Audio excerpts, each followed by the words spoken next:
This is game 2, ladies and gentlemen, of the semifinal, one of the semifinals of the RageQuitTV Open #1 on the EU server.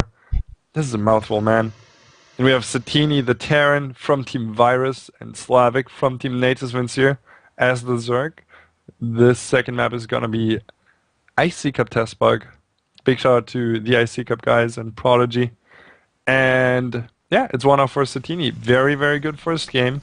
He lost a couple of units. In fact, I felt like it was a huge bunch of units, but he was just so far ahead in economy of his opponent. Like, he had his third much earlier, and his fourth, or attempt to take a fourth, was even earlier than his, the fourth of his Zerg opponent too. So, that just kept him in the, war of attrition there, and he, no problem, man. He just kept producing and was able to do a huge tank marine push that Slavic just couldn't handle. Yeah, I mean, it just looked like he was so far behind, but somehow he just had this massive army waiting back at base, just waiting to kill. It looks like we're gonna spawn on Testbug. Of course, Satini spawning in the middle right, at the 3 o'clock position, if I'm good at clocks. Yeah, that's 3 o'clock. And then his opponent Slavic spawning at the 7-ish clock. And then just going by like the rotational symmetry, I would say these positions favor Satini due to the fact that the third is easier to hold since it's farther away from his opponent. But this map is not too bad when it comes to rotational symmetry balance. It's actually quite a nice map. Yeah. Very nice features. We see the watchtowers guarded by debris, so they cannot be taken unless you kill the debris. But killing that also opens up the area. So I mean, it's a pretty huge choke anyway. It's like, it's really good for Zerg, the middle grounds. But it's not like only good for Zerg. There are a lot of choke points that Terran and Protoss can use. So that's why it's used in tournaments. It's considered a pretty balanced map, and yeah, very nice. Lots of expansions. The middle expansions are gold minerals and gold gases, if you want to call it that. So you can, if you get that and hold that, that's such a huge win for you, because you have not only rich minerals but also gas. And we see Satini being aggressive here, bringing 2 more SCVs, as the first one already got taken out, I think. Nope. Those 2 SCVs are just gonna start working on that bunker, but more drones are coming off the line. Almost take out the SCV, but to no avail. He needs to take this out as there's 2 wrecks just pumping out marines constantly. We see 6 Zerglings on the way, and this is exactly what you need to do to hold this off. You need to overreact. If they get this bunker up, you're gonna take massive damage. You need to pull this many drones, and it's unfortunate because like doing this, you're gonna get behind. But you gotta do it. You gotta do what you gotta do to hold it off. Yep, it is what it is, and it is a 2 racks compared to game 1, which was only a 1 rack. So I think there was a little mind trick stuff that we only see in actual series like BO3 or 5 with multiple games being played. And yeah, no real losses for Satini. I think 1 SCV and with a bunker cancel cost. That, of course, to this point, is still more expensive than the salvage cost. Yep. But yeah, lots of links should be able to handle those marines quite easily. Yep, they're coming around trying to get us around, but those marines are getting into a great position. Gonna be able to take out all those links with minimal losses. And wow, that really hurts. Slavic just laughing. But we all know he's really crying on the inside. I mean, I can feel it. Tears are rolling down my face, but gotta stay strong. Those lings, they were born to die. That's how I think, and it still makes me cry. And this is unfortunate, man. I didn't expect those lings to die. I thought, okay, Satini tries to be cute, tries to get into the corner and stop. He's just gonna, try to maximize the damage, right? And then he killed everything with like losing 2 marines. Pretty ridiculous, if at all. I mean, I don't even know. Yeah. But Slavic looks good in the economy. He's almost 10 drones ahead. Not a overly rare sight at this point in the game, but I do you think he might have even gotten the better of this? Talking about losing all the lings and everything? Well, I mean, he lost a few lings, but he doesn't really feel fear pressure right now, and he's 10 drones ahead, so well, isn't that... Yeah? I mean, like, it's not a bad position for him, but his opponent has the Expo up, taking less losses than him, has the double mules, so his opponent's in really good shape, to be honest. I mean, Satiini's probably in better shape than Slavic. I mean, even though there's not going to be much pressure coming out soon, Slavic still needs to grab another base soon, or else he's just going to fall behind economically due to the power of the mules. And right now we just see 2 factory going up for Satiini. This could lead to like reactor Hellions. I mean, we see a tech lab going up now. Could be for Blue Flame, or it could just be a mech kind of play. But with 2 racks, I doubt it's going to be mech. I just think it's going to be like a Blue Flame Hellion. With like 3 pumping out constantly, just trying to do massive damage. Yeah, I like that. I really like Hellion play. Let's see what it is. Are you seeing... Yep, the pre-igniter. Called it right, Mr. VirusSatiini. Very, very smart. And look at Slavic working on Satiini's rocks, which is very, very important to really get the spotting done when Satiini's moving out. Good way to use the watchtower. And yeah, Slavic hasn't touched his own one so far.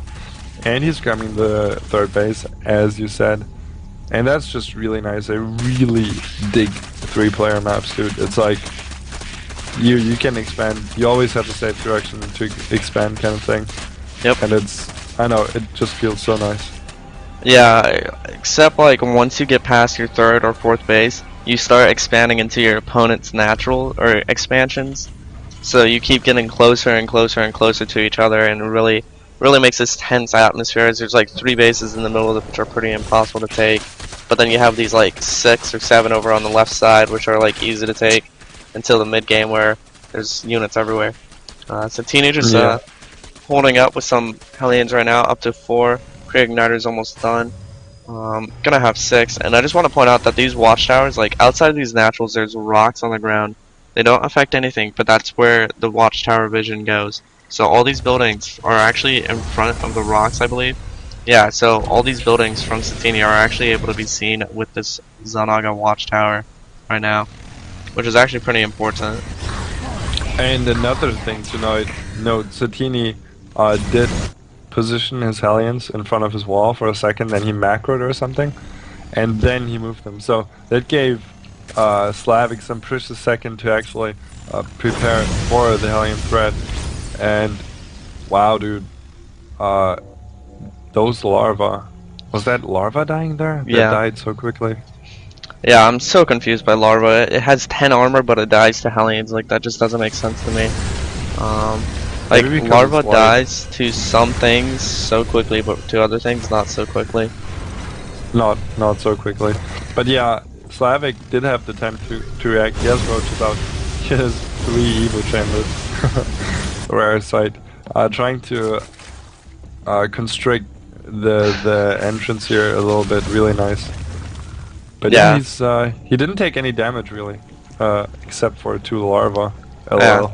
Yeah, I just realized why the larva died. It has 10 armor and 10 HP, which pretty much means that like, if a unit does over 10 damage, it'll do like that extra damage. So these Hellions, which are doing 24 damage to light units, are killing the larva in 1 hit, which makes sense. Then I just had to think about it for a minute. That's really nice. Then you can like do Hellion drops on larva. Yeah, well, if you can kill the drones, it's obviously preferred. I mean, larva, it's just a time, and then more larva will be there. But drones, it's minerals as well as using up the larva. I mean, either way, they're going to be down larva, but killing drones, they're also down minerals. It's funny. Anyways, we see both players looking at the gold. They're pretty greedy. They both want gold here. And yeah, Slavic is taking it. You can land the command center or plant the hatchery even before the rocks are done. You just cannot mine minerals, but I think you can mine gas, so that's kind of weird. really interesting. And yeah, here comes the command center. Satini needs to be very, very careful with his positioning here. It's a very open map. He has the watchtower with this guy, so that's good.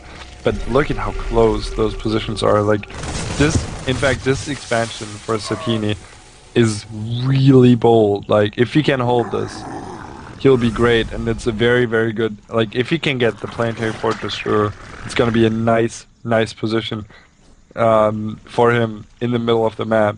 But if Slavik gets the tiny window that is in the next 10 seconds or so, and well, tanks are reinforcing now, but if Slavik can bust this will be very bad for Satini because he's not gonna have the CC up and everything, and he'll be down to 2 bases.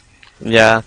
If Slavik waits too long, this planetary fortress is going to get up. But I just want to comment on the actual unit composition of Slavik. He's going like Roach, Ling, Baneling, Muta. I mean, we see Muta upgrades in production, but he doesn't actually have any Mutas on the field. Like, it'll be good for a tech switch when his opponent thinks, oh, it's just pure Roach. Gotta go get some tanks, some more tanks or Marauders. And then Muta tech switch hits, and then bam, they're upgraded even. So, I mean, this Roach composition could actually probably break this if he, like, micros it properly. Even with the tank and planetary fortress, Roaches are just so strong. And Satini still tries to position around. Slavik is not ready yet. He tries to make more links and Roaches. He's 40 supply ahead, though. And he has so much gas backed up. Just like you say, if he gets cleaned up, he can just remake 10 mutas at once or so that will have +1. That will be really nice. And yeah, some links trying a counterattack, always a good thing. Might be able to pick off a tank that's reinforcing or two. In fact, they might just get a tank here, but nope.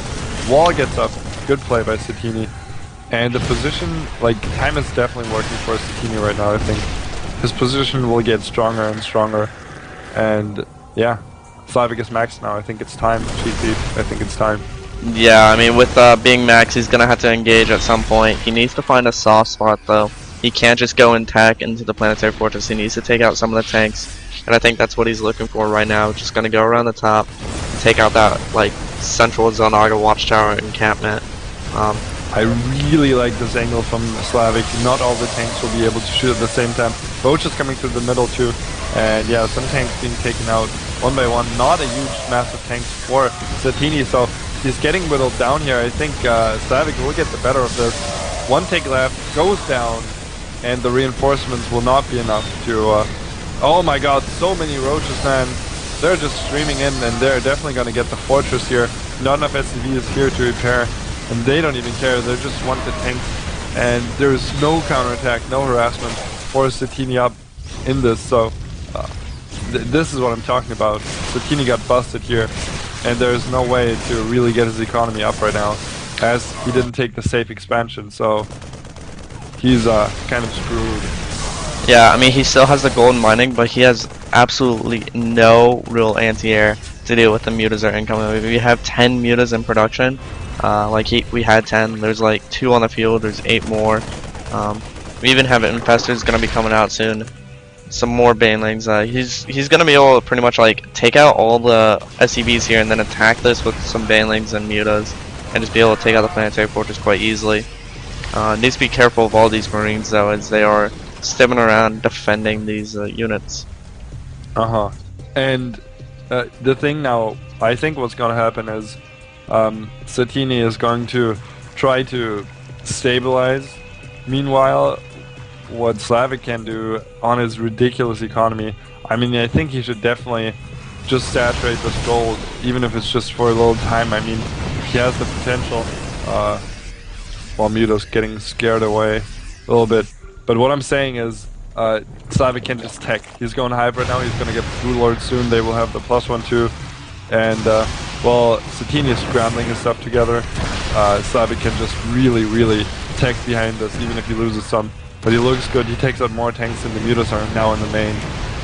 Yeah, I think Slavik was trying to like draw all the marines back to the main by using the mutas and then attack.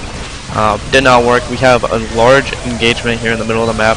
Roach against Marine Marauder, that definitely favors the Marine Marauder, as Marauders are super strong against Roaches.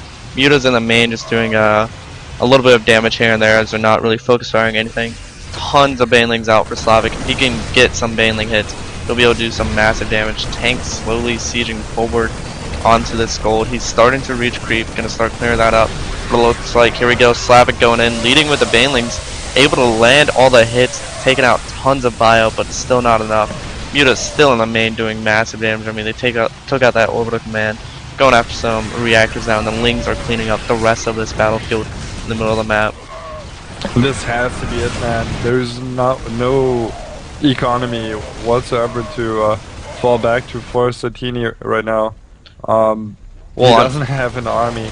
He's down to 79 supply, and those mutas just rampaging around. Marines and the Thor scare away the mutas, but whatever, man. The damage has been done, and VirusSatiini even has a mule sitting at the gold, not mining, which is a sad sight.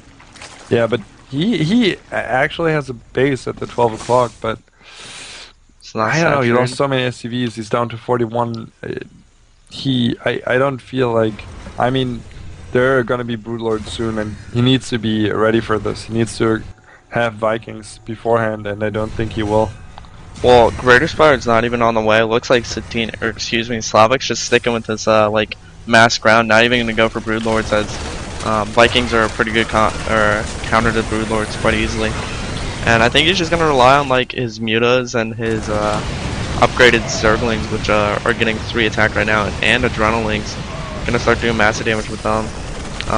But really, VirusSatiini's not really out of this game. If he can saturate this 12 o'clock, he can definitely produce more and more units. It's just all about saturating that. I mean, if we look at Navi's base, I mean, he's barely mining at the gold, barely mining at his 5th, and just pretty much only mining at his 3rd, as his natural is just mined out. And he's transferring some drones somewhere. Not sure where, but yeah, he's just pretty much starting to mine out his bases kind of soon. Yep.